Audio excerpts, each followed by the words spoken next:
Good morning everyone, welcome to knowledge account. দেখো, তোমাদের নাগরিকত্ব সংশোধনী আইন, যেটা কনস্টিটিউশনাল অ্যামেন্ডমেন্ট অ্যাক্ট 2019, এটা রিলেটেড তোমরা হয়তো ইউটিউবে অনেক ভিডিও দেখেছো। সেটা অন্য ভাষাতে হতে পারে, হিন্দি, ইংরাজি, এগুলোতে হতে পারে। তো আজকে তোমাদের জন্য বাংলাতে আমি খুব সহজ করে এই ব্যাপারটা বুঝিয়ে দেবো। তার সাথে সাথে তোমাদের নাগরিকত্ব কি জিনিস হয় সেটাও আমি একটু আলোচনা করব। একদম পুরো কনসেপ্টটা তোমরা যদি ক্লিয়ার করতে পারো, শেষকালে আমি এমসিকিউ গুলো রেখেছি, ওগুলো দেখে নাও। যদি এই রিলেটেড কোনো কোয়েশ্চেন তোমাদের কোনো পরীক্ষায় আসে, তোমরা চোখ বন্ধ করে এখান থেকে করতে পারবে। আর তার শুরু করার আগে একটাই জাস্ট কথা বলবো, তোমাদের আগের দিনে যে মক টেস্ট করা হয়েছিল, ঠিক আছে, পয়লা বৈশাখের জন্য অনেকেই দিতে পারোনি, ডাব্লিউবিপি কনস্টেবলের ফুল লেন্থ মক টেস্ট এবং পিএসসি ক্লার্কশিপের ফুল লেন্থ মক টেস্ট, ওটা তোমরা আমাদের অ্যাপে দিতে পারবে। যারা অ্যাপটা ডাউনলোড করোনি আগের দিন, ডেসক্রিপশন বক্স থেকে ডাউনলোড করে নাও। নলেজ অ্যাকাউন্টের অ্যাপের লিঙ্ক রয়েছে এবং ওখান থেকে তোমরা গিয়ে ফ্রি উইকলি টেস্ট সেকশনে মক টেস্টগুলো দিয়ে দিতে পারবে সবাই, ঠিক আছে? চলো, দেখো, প্রথমে এই জিনিসটা বুঝতে গেলে আমাদের একটা জিনিস বুঝতে হবে, সেটা হচ্ছে রাষ্ট্র। এই যে আমাদের ভারত, এই যে ভারত একটা রাষ্ট্র, রাষ্ট্র বলতে কি বোঝায়? একটা রাষ্ট্রের অ্যাকচুয়ালি 4টে পার্ট থাকে। সেই রাষ্ট্রে কিছু লোকজন থাকবে, যেমন ধরো আমরা। টেরিটরি থাকবে, একটা ভূখণ্ড, আমাদের ভারতের একটা বাউন্ডারি রয়েছে, সেই বাউন্ডারির ভেতরটাকে আমরা বলি কি? ভারত। সরকার থাকবে একটা, আমাদের ভারতের সরকার রয়েছে, এবং সার্বভৌমিকতা, অর্থাৎ অন্য বিদেশি কোনো দেশের থেকে প্রভাব মুক্ত, যেটা আমরা ভারত 1947 সালের পর থেকে যে স্বাধীন হয়ে গেছি, তারপর থেকে আমাদের সেই ব্যাপারটা চলে গেছে। তাহলে আমরা ভারতকে একটা রাষ্ট্র বলবো। এবার এই যে পিপল বলছি, কোন রাষ্ট্রে বসবাসকারী জনগণকে সাধারণত 3 ভাগে ভাগ করা যায়। এটা যদি আমরা ভাবি, তাহলে আমাদের এই চ্যাপ্টারটা বুঝতে খুব সুবিধা হবে, ঠিক আছে? এক হচ্ছে নাগরিক, এক হচ্ছে বিদেশি, আর এক হচ্ছে তোমার শরণার্থী। এই 3টে ক্যাটাগরি হচ্ছে আমরা আমাদের দেশে যারা, ধরো এখন এই মুহূর্তে ধরো যতক্ষণ যারা যারা জনগণ আছে, তার মধ্যে কিছু নাগরিক আছে, কিছু বিদেশি আছে, কিছু আছে শরণার্থী, রিফিউজি যাদেরকে আমরা বলি। তো এই নাগরিক আমরা কাদেরকে বলবো?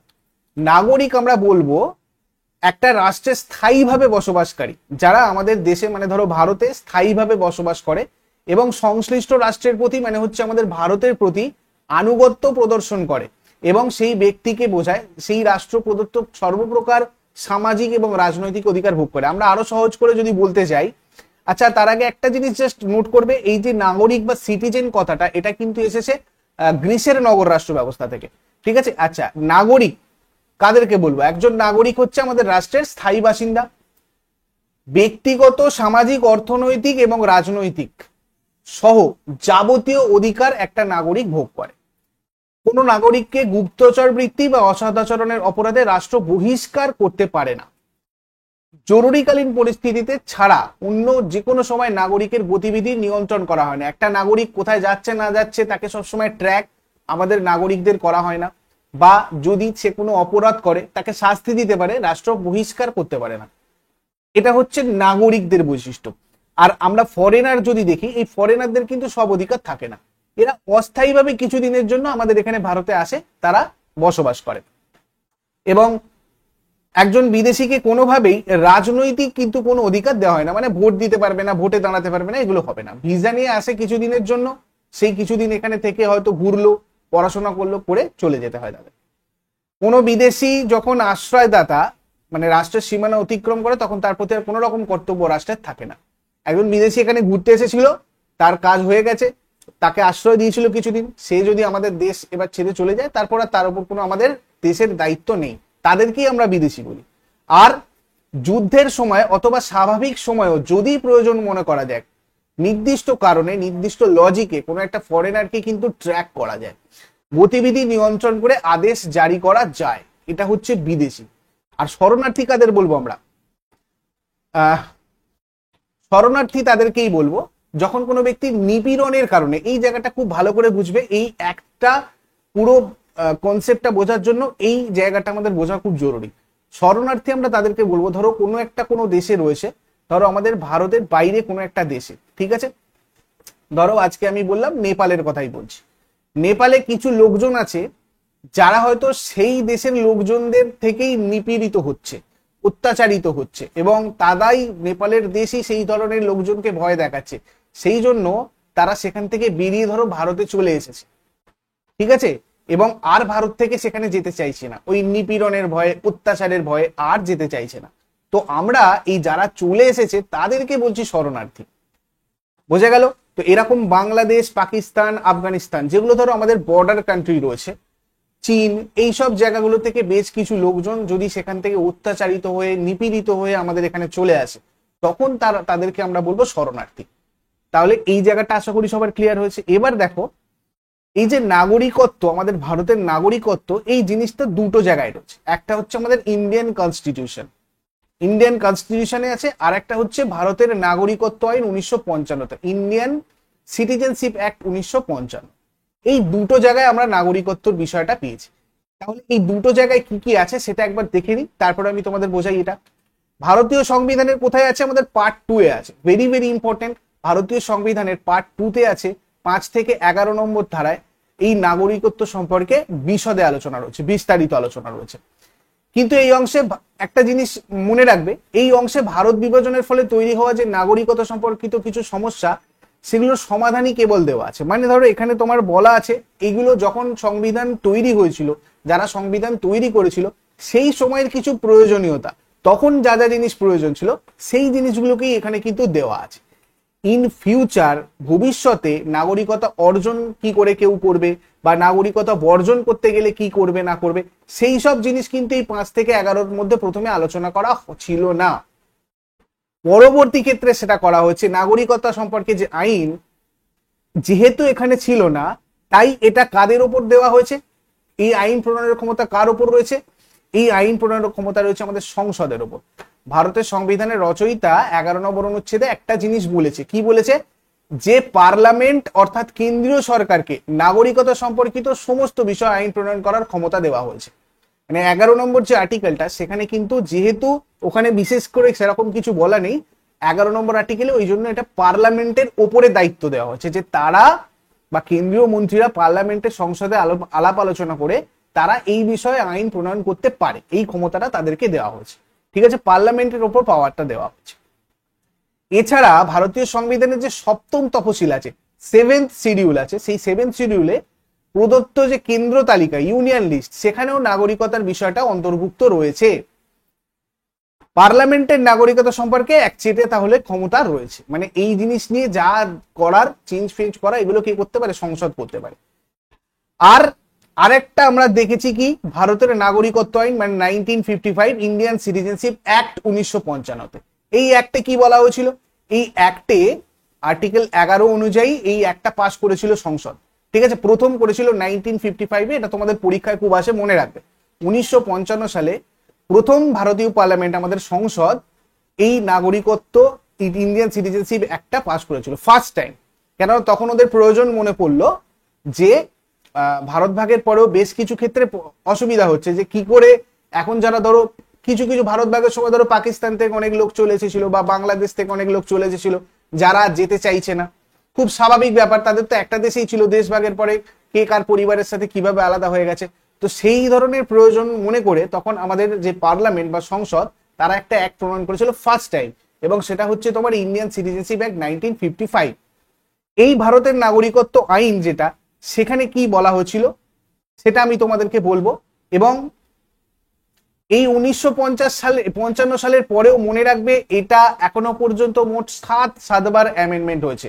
ঠিক এরকমই বিভিন্ন ক্ষেত্রে বিভিন্ন প্রয়োজন পড়েছে, এবং সেই প্রয়োজনের ভিত্তিতে আমরা মোট 7বার এই অ্যাক্টটাকে সংশোধন করেছি, মানে আমাদের সংসদ সংশোধন করেছে। 1985 সালে, 1986 সালে, 1992, 2003, 2005, 2015 আর লাস্ট 2019-এ, যেটা নিয়ে আজকে আমাদের আলোচনা করা হবে। এই 7বার 7টা যে সালে হয়েছিল, 7টা সাল একটু তোমরা মনে রাখতে পারো। ক্লিয়ার?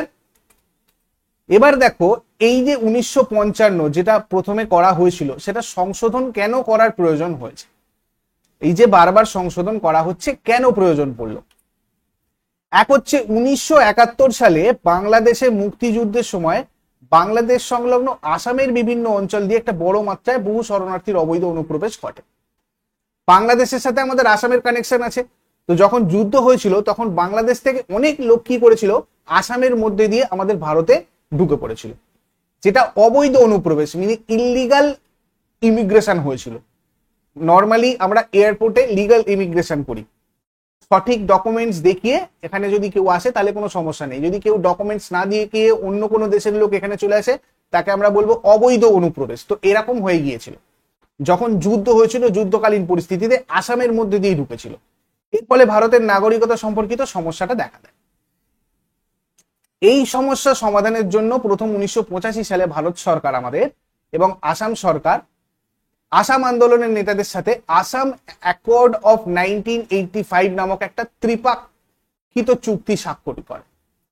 কি বললাম, ভারত সরকার, আসাম সরকার আর আসাম আন্দোলনের যারা নেতা, যারা আসামের লোকজন ছিল, তারাই দাবিটা তুলেছিল যে এখানে এই ধরনের শরণার্থীরা রয়েছে, এই জায়গা থেকে এদেরকে এখান থেকে বার করা হোক। তো এই তিনটে মানে লোক, ভারত সরকার, আসাম সরকার আর আসামে যারা আন্দোলন করছিল তারা তিনজনে একটা চুক্তি করেছিল আসাম অ্যাকর্ড অফ 1985 বলে। ঠিক আছে, তো এই চুক্তির জন্য 1985 সালে ভারতের নাগরিকত্ব আইন প্রথমবার, ফার্স্ট টাইম অ্যামেন্ড হয়েছিল, প্রথমবার সংশোধন করা হয়েছিল এবং ওই আইনে সেকশন 6A নামক একটা নতুন ধারা যুক্ত করা হয়। এবার এই সেকশন 6A কি এটা ভালো করে একটু বুঝে নাও, দেখো তোমাদের ইজি হয়ে যাবে। আরো সেকশন 6A তে বলা হয় যে 1966 সালের 1 জানুয়ারির আগে, 1966 সালের 1 জানুয়ারির আগে বাংলাদেশ থেকে আসামে আসা, বাংলাদেশ থেকে যারা যারা আসামে ঢুকে পড়েছিল, অবৈধ অনুপ্রবেশকারী যারা ছিল, সেখানে ভারতীয় বংশোদ্ভূত ব্যক্তিদের সেই তারিখ থেকে ভারতের নাগরিক বলে গণ্য করা হবে। মানে এর আগে, মানে যেহেতু এই ধরনের একটা সমস্যা হয়েছিল, কি বলা হলো যে 1966 সালের 1 জানুয়ারির আগে বাংলাদেশ থেকে আসামে যারা ভারতীয় রয়েছে তাদেরকে ভারতের নাগরিক বলে গণ্য করা হবে, তারপরে যারা এসছে তাদেরকে গণ্য করা হবে না। যদি 1966 সালের 1 জানুয়ারি এবং 1971 সালের 25শে মার্চ এর মধ্যে আসামে এসেছিলেন এবং যাদের বিদেশি বলে শনাক্ত করা হয়েছিল বা চিহ্নিত করা হয়েছিল, তাদের নিজেদের নিবন্ধন রেজিস্টার করতে হবে। 10 বছর বসবাসের পরে কিছু শর্ত সাপেক্ষে নাগরিকত্ব দেওয়া হবে। মানে যদি কেউ ধরো এই সময়ের পরে এসে থাকে, কোনো ডকুমেন্টস না দেখাতে পারেন, তাহলে তাকেও দেওয়া হবে, কিন্তু 10 বছর পর তাকে 10 বছর এখানে বসবাস করতে হবে, কিছু শর্ত থাকবে, সেই শর্ত ধরে সে যদি এখানে বসবাস করে 1966 সালের 1 জানুয়ারি এবং 1971 সালের 25শে মার্চের মধ্যে, এই টাইম পিরিয়ডের মধ্যে, তাহলে 10 বছর যদি সে বসবাস করে তাকে সেখানে নাগরিকত্ব দেওয়া হবে। এবং 1971 সালের 25শে মার্চের পরে আসামে অনুপ্রবেশকারী ব্যক্তিদের আইন অনুযায়ী শনাক্ত করা হবে এবং তাদের নির্বাসন করা হবে প্রয়োজনে। এই কথাটা কিসে বলা হলো? 6A, সেকশন 6A বলা হলো 1985। দেখো এবার আরেকটা জিনিসের সাথে সাথে আমি তোমাদের বলে দিই, এই ভারতের নাগরিকত্ব অর্জন আর বর্জনের পদ্ধতি, মানে কত রকম ভাবে ভারতের নাগরিকত্ব অর্জন করা যায়। 1955 যে আমাদের প্রথম যখন নাগরিকত্ব আইন হয়েছিল, ইন্ডিয়ান সিটিজেনশিপ অ্যাক্ট, সেখানে বলা ছিল 5খানা পদ্ধতির কথা। সেই 5টা পদ্ধতি হচ্ছে আমাদের জন্মসূত্রে নাগরিকতা অর্জন, বংশসূত্রে নাগরিকতা অর্জন, রেজিস্ট্রিকরণের মাধ্যমে নাগরিকতা অর্জন, দেশীয়করণের মাধ্যমে নাগরিকতা অর্জন এবং ভারত ভুক্তির মাধ্যমে নাগরিকতা অর্জন। ঠিক আছে, আমি এগুলো খুব শর্টে একটু তোমাদেরকে বলে দিই, এগুলো একটু ডিটেলস, একটু ডেট নিয়ে আমাদেরকে দেখতে হয়, যেগুলো তোমাদের অন্য কোনো ক্লাসে আলোচনা করবো। ইন্টারেস্টেড হলে আমাকে বলো, তার কারণ এখানে আমাদের আলোচ্য বিষয় এটা না, সেই জন্য জাস্ট শর্টে আমি একটু বলে দিচ্ছি। জন্মসূত্রে নাগরিকতা অর্জন মানে হচ্ছে ধরো তুমি এখানে জন্মগ্রহণ করেছো, তোমার তো নাগরিকতা থাকবেই, এই ধরনের একটা কিছু ব্যাপার আছে, একটা নির্দিষ্ট ডেট অনুযায়ী, সেই ডেটের পরে যদি হয়, তুমি যদি এখানে জন্মগ্রহণ করো, তাহলে সেক্ষেত্রে একটা তুমি নাগরিকতা অর্জন করতে পারো জন্মসূত্রে। বংশসূত্রে মানে তোমার বংশের কেউ ধরো এখানে আছে সেই হিসাবে।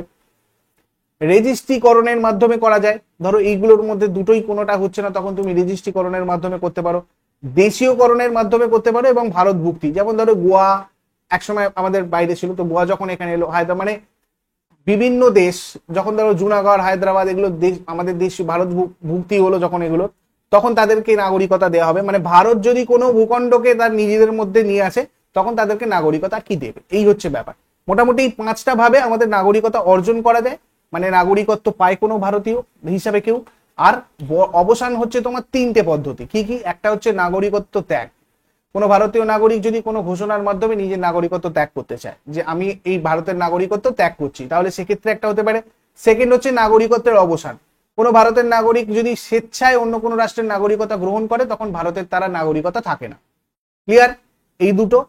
আর আরেকটা হচ্ছে তোমার নাগরিকত্বচ্যুত, মানে হচ্ছে দেশীয়করণ আর রেজিস্ট্রিকরণের মাধ্যমে যারা ভারতের নাগরিক হয়েছেন তাদের নাগরিকতা ভারত সরকার দ্বারা বরখাস্ত করা হবে যদি তাদের এই কটা কারণ থাকে। অসৎ উপায় যদি ভারতীয় নাগরিকতা সে অর্জন করে, ভারতীয় সংবিধানের প্রতি যদি সে অশ্রদ্ধা করে, ভারতের সাথে যুদ্ধে জড়িত কোনো শত্রু দেশের সাথে সে যদি ব্যবসা বাণিজ্যের সাথে যুক্ত থাকে এবং সেই দেশকে সাহায্য করে, ঠিক আছে, ধরো এখানে আছে সে আমাদের এখানে মানে দেশীয়করণ বা রেজিস্ট্রিকরণের মাধ্যমে আমাদের ভারতের নাগরিক হয়েছে, অথচ পাকিস্তানের সাথে সে কি করছে, ব্যবসা বাণিজ্য করছে, সেই দেশকে সাহায্য করছে, ঠিক আছে, তাহলে সেক্ষেত্রে তাকে বহিষ্কার করা হবে। 2 বছর বা তার বেশি ধরে সময়, 2 বছর বা তার বেশি সময় যদি কোনো বিদেশে কোনো জায়গায় সে কারাদণ্ড ভোগ করে মানে জেল খাটে, তাহলেও কিন্তু তার নাগরিকত্ব যাবে।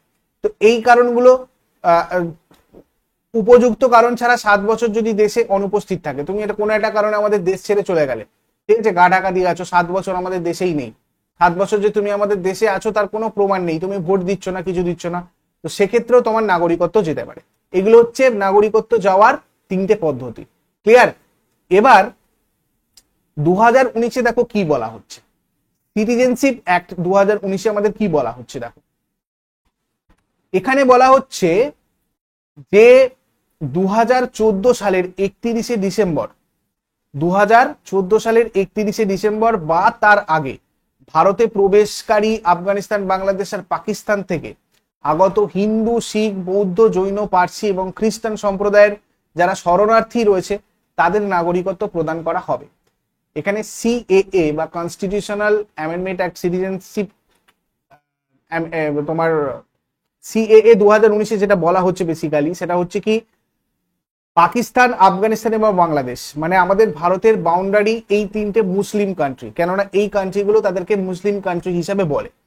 সুতরাং যেহেতু ওগুলো মুসলিম কান্ট্রি, তাহলে ওখানে মুসলিম ছাড়া অন্যান্য যে ধর্মগুলো রয়েছে মানে ধরো হিন্দু, শিখ, বৌদ্ধ, জৈন, পার্সি, খ্রিস্টান, এই ধর্মগুলো ওখানে হচ্ছে সংখ্যালঘু। তো এবারে এই ধরনের দেশগুলোতে কখনো না কখনো, যেমন ধরো আফগানিস্তানে তো লেগেই আছে, তাই না? তো এই পাকিস্তান, আফগানিস্তান, বাংলাদেশ 3টে জায়গা থেকেই কোনোভাবে সেই দেশের প্রতি প্রতারিত হয়েছে বা অত্যাচারিত হয়েছে, নিপীড়িত হয়েছে, নিপীড়িত হওয়ার ফলে সেখান থেকে ধরো আমাদের ভারতে চলে এসেছে এবং ভারতে এসে সে আর যেতে চাইছে না, সেখানে আর গিয়ে অত্যাচারিত হতে চাইছে না, আর গিয়ে নিপীড়িত হতে চাইছে না, ঠিক আছে। তো সেক্ষেত্রে তাদেরকে আমরা শরণার্থী বলি, এটা আগেই বললাম। ভারত সরকার চাইছে এই ধরনের লোকেদের নাগরিকত্ব দিয়ে দেবে, কেননা তাদেরকে নাগরিকত্ব দিয়ে আমাদের একটা পুরো দেশের ঠিকঠাক হিসেব থাকা দরকার।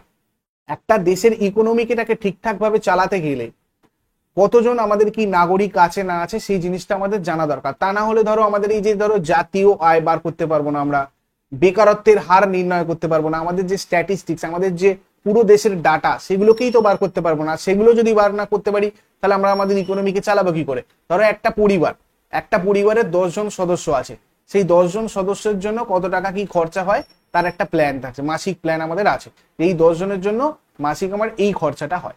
এবার যদি তোমার দেখা যায় সেই 10 জনের জায়গায় আমার মানে জানার বাইরে আরো ধরো 3 জন 4 জন এসে এখানে আছে, তাহলে তাদেরটা আমি কিভাবে চালাবো?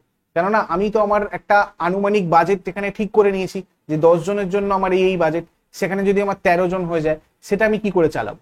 হ্যাঁ, তুমি আগে থেকেই যদি আমি জানতাম যে হ্যাঁ আমার আরো 3 জন আছে, আরো 4 জন আছে, টোটাল আমাকে 10 জনের জায়গায় 13 জন বা 14 জনের একটা আনুমানিক বাজেট তৈরি করতে হবে, সেই মতো করে আমি আমার মাস চালাতাম, তাহলে সেই জন্যই আমাদের ভারতেরও কতগুলো নাগরিক আছে, কতজন নাগরিক আছে সেটা আমাদের ভারত সরকারের জানা অত্যন্ত জরুরি। জানলে তবে কিন্তু আমাদের ঠিকঠাক ভাবে দেশটাকে তারা চালাতে পারবে। বোঝা গেল? তো সেই জন্যই বলা হচ্ছে যে যারা তাহলে এরকম ভাবে শরণার্থী হয়ে এসেছে, যারা আমাদের হিসেবের বাইরে রয়েছে, দেশের নাগরিক নন, শরণার্থী হিসেবে আমাদের ভারতে রয়েছেন, তাহলে তাদেরকে আমরা নাগরিকত্ব দেব, দিয়ে আমরা আমাদের দেশের মধ্যে দেশের একজন সদস্য তাদেরকে তৈরি করব। এইটা বলা হচ্ছে তোমার কনস্টিটিউশনাল অ্যামেন্ডমেন্ট অ্যাক্টে, ঠিক আছে। এবার ব্যাপারটা হচ্ছে কি, সংশোধনী এই 6টা ধর্মের আবেদনকারীদের জন্য দেশীয়করণের মাধ্যমে নাগরিকতা অর্জনের ক্ষেত্রে ভারতে বসবাস করা সত্ত্ব 11 বছর থেকে 5 বছর কমিয়ে এনেছে। এই কথাটাও তোমরা একটু মনে রাখবে, 11 থেকে 5 বছর কমিয়ে এনেছে। আর এগুলো এই 6টা ধর্মের জন্যই হবে। মুসলিম ধর্ম এখানে কেন নেওয়া হচ্ছে না? তার কারণ এই যে 3টে দেশের কথা বলা হচ্ছে, ধরো আফগানিস্তান, বাংলাদেশ আর পাকিস্তান, এই 3টে দেশটা অ্যাকচুয়ালি মুসলিম প্রধান দেশ, তাই ওখানকার মুসলিম ধর্মদের জন্য এই আইনটা করা হয়নি, শুধুমাত্র ওখানকার যারা সংখ্যালঘু আছে তাদের হিসেবে করা হয়েছে। বোঝা গেল কথাটা? এই 6টা ধর্মের ব্যক্তিদের তাদের নাগরিকত্ব অর্জনের সাথে সাথেই তাদের অবৈধ অনুপ্রবেশ বা নাগরিকত্বের বিষয়ে তাদের বিরুদ্ধে সমস্ত আইনি প্রক্রিয়া বন্ধ করা হবে। অবৈধ অনুপ্রবেশ বা নাগরিকত্বের বিষয়ে তাদের বিরুদ্ধে সমস্ত আইনি প্রক্রিয়া বন্ধ করা হবে তারা যদি নাগরিকত্ব অর্জন করে নেয়। তা না হলে নাগরিকত্ব অর্জন না করে যদি তাদের বলা হচ্ছে যে তারা ইলিগাল ভাবে ইমিগ্রেট করেছে, তারা ইলিগাল ইমিগ্রেশন, তাদেরকে কিছু শর্ত, কিছু তাদের মানে প্রতিবন্ধকতা রয়েছে, এই করা যাবে না, ওই করা যাবে না, একটা ক্যাম্পেই নিয়ে গিয়ে রেখে দেওয়া হচ্ছে, এই জিনিসগুলো আর তাহলে তাদেরকে করা হবে না, তাদেরকে যদি নাগরিকত্ব তারা অর্জন করে নেয়। ঠিক আছে, এবার সরকারি পদক্ষেপ কি হয়েছে? 2024 সালের 11ই মার্চ স্বরাষ্ট্র মন্ত্রক মানে আমাদের মিনিস্ট্রি অফ হোম অ্যাফেয়ার্স আনুষ্ঠানিকভাবে নাগরিকত্ব সংশোধনী আইনের বিধি বা রুলস ঘোষণা করেছে যে এর বিধিটা মানে কিভাবে কি হবে না হবে। 2024 সালের লোকসভা নির্বাচনের আগে কেন্দ্রীয় স্বরাষ্ট্রমন্ত্রী অমিত শাহ এগুলোকে বাস্তবায়নের প্রতিশ্রুতি দিয়েছিলেন এর আগে, যে এর 2024-এর লোকসভা নির্বাচনের আগেই এগুলো করা হবে। তো তিনি ফাইনালি এটা করেছেন এবং বলেওছেন যে একটা নির্দিষ্ট পোর্টাল রয়েছে, সেই পোর্টালে গিয়ে এই সব শরণার্থী মানে হিন্দু, শিখ, বৌদ্ধ, জৈন, পার্সি এবং খ্রিস্টান সম্প্রদায়ের যে শরণার্থী যারা রয়েছে তারা নাগরিকত্বের আবেদন তারা করুক, ফর্ম ফিল আপ করুক, তার সাথে সাপোর্টিং যা যা ডকুমেন্টস সেগুলো আপলোড করে তারা নিজেরা রেজিস্ট্রেশন করুক। তার জন্য সাপোর্টিং ডকুমেন্টস ধরো দুটো আছে, লিস্ট এ, লিস্ট বি।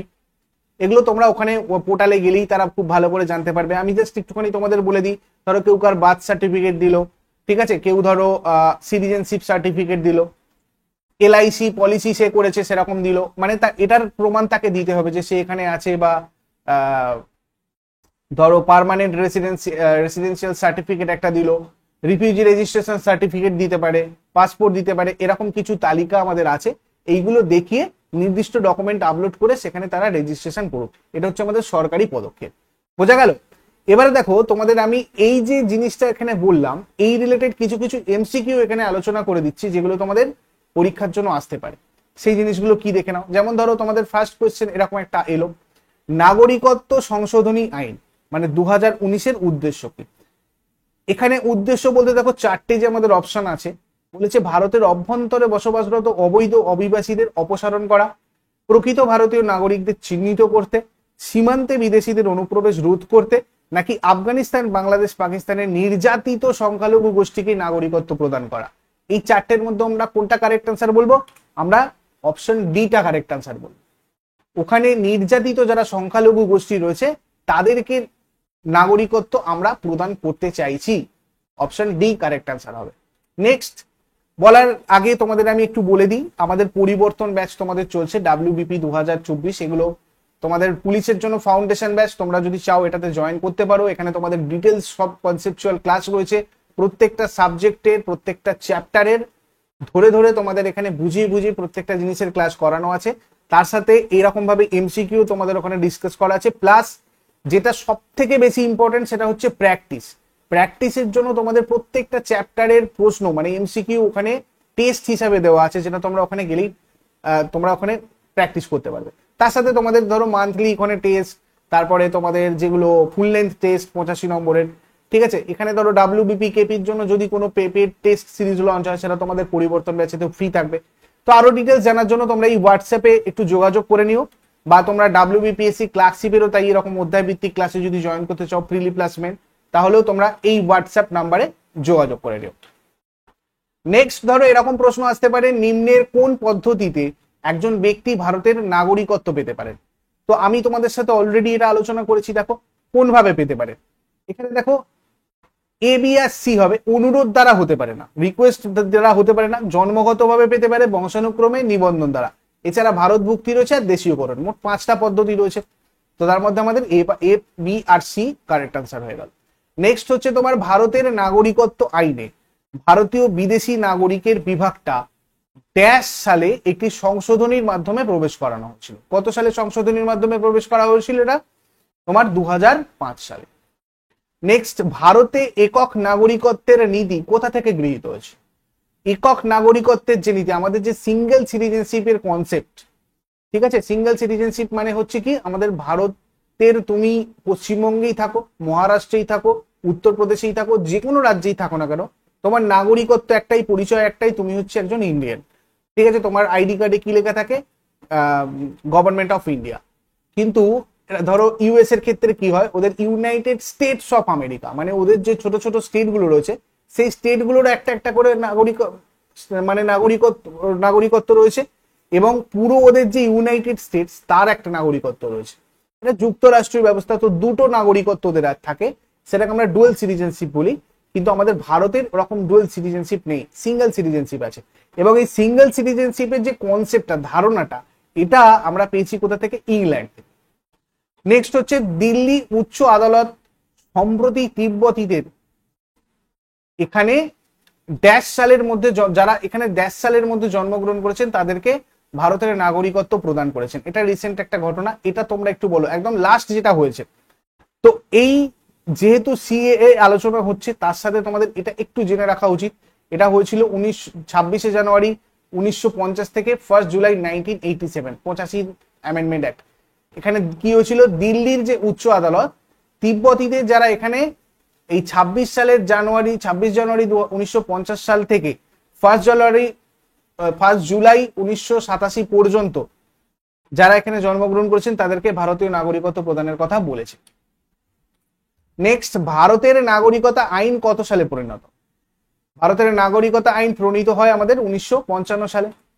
এনআরআই এর পুরো নাম কি? এনআরআই এর পুরো নাম হচ্ছে তোমার non resident Indian. OCI category কত সালে চালু? ওসিআই ক্যাটাগরি যেটা, এটা আমাদের 2005 সালে চালু হয়েছিল। ভারতীয় নাগরিকত্ব লাভের ক্ষেত্রে নিম্নের কোন বিষয়টি প্রযোজ্য নয়? তো দেখো, এর মধ্যে সম্পত্তি ক্রয়টা প্রযোজ্য নয়, তাই তো। নাগরিকত্ব লাভের ক্ষেত্রে 5টা জিনিস আমরা দেখেছি, তার মধ্যে ডিটা হচ্ছে না। ভারতের পূর্ণ নাগরিকত্ব অর্জনের ক্ষেত্রে ন্যূনতম বয়স সীমা কত? 18 বছর। রেজিস্ট্রিকরণের মাধ্যমে ভারতের নাগরিকত্ব লাভের জন্য কমপক্ষে কতদিন ভারতে বসবাস করতে হয়?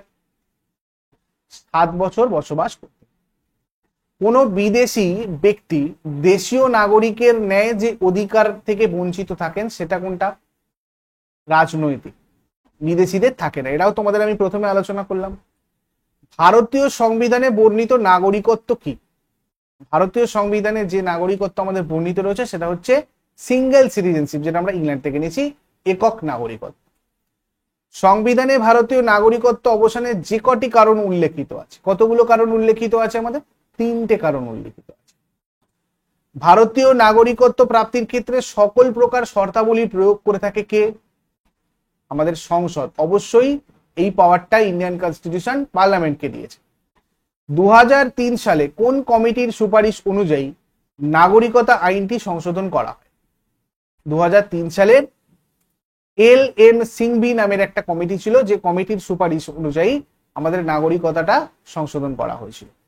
ভারত সরকার বিদেশে বসবাসকারী ভারতীয়দের জন্য দ্বৈত নাগরিকতা আইন পাশ করেছে কত সালে? এটা করেছিল 2003 সালে। 1955 সালের ভারতীয় নাগরিকতা আইনে নাগরিকতা অর্জনের কতগুলো পদ্ধতির কথা বলা হচ্ছে? মোট 5টা। এরকম ভাবে ঘুরিয়ে ঘুরিয়ে তোমাদের প্রশ্ন আসবে। তারপর ধরো বললো ভারতীয় সংবিধানের কোন পার্টে নাগরিকত্ব নিয়ে আলোচনা করা হচ্ছে? Easy, part 2।